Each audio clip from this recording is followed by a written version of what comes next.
Que représentent pour vous les droits de l'homme? Ouais, ce serait une règle universelle qui permettrait de mettre en accord tout le monde sur ce qu'on a le droit de faire, où commence la liberté de l'un et où finit la liberté des autres. Pour moi, les droits de l'homme, ça représente un ensemble de lois qui nous représentent et qui nous protègent, qui sont souvent bafouées dans beaucoup de pays, mais qu'on doit toujours garder en tête et bien respecter. C'est un acquis fondamental. C'est-à-dire c'est la base, c'est le minimum pour tout être humain sur cette terre. Les droits de l'homme ont une importance suprême. Dès l'instant qu'on parle de l'homme, il n'y a pas plus riche que l'homme. Car l'homme, il est unique et précieux. Donc, quand on parle des droits de l'homme, je pense que rien et personne n'a le droit de s'interposer aux droits de l'homme. La liberté, d'une notion d'égalité qui n'est pas toujours respectée. Pour la France, c'est quand même lié à la Révolution française. Après, c'est aussi dans d'autres pays, ils ont été ratifiés par énormément de pays. Je ne sais pas si tous les pays sont signataires des droits de l'homme. Je ne pense pas quand on pense à la liberté de la presse en Chine.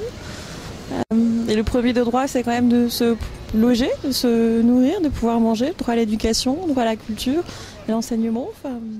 Pensez-vous que l'on vit en paix? Je pense pas qu'on vit en paix parce qu'on a plein de pression, que ce soit sociale, que ce soit par rapport à la pub, par rapport à plein de choses. Donc non, la paix, elle n'y est pas tout le temps, mais c'est un choix de vie. Après, il faut savoir si on répond ou pas à toutes les pressions qu'on a. Voilà. Non, pas du tout. Pourquoi?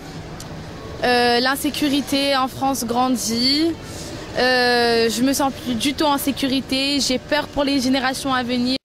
Non, parce que où qu'on soit, il y a toujours un endroit dans le monde où il y a des gens en guerre. En tout cas, notre pays n'est pas en guerre, donc je dirais que oui, on vit en paix.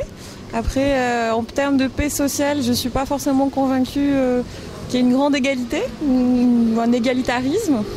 Et des sources de tension, il y en a, mais on est un pays en tout cas en paix. Les droits de l'homme sont-ils respectés en France?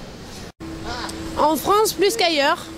Et le droit de l'homme français, c'est pas comme le droit de l'homme étranger. Il y a la liberté de la presse peut être bradée de temps en temps.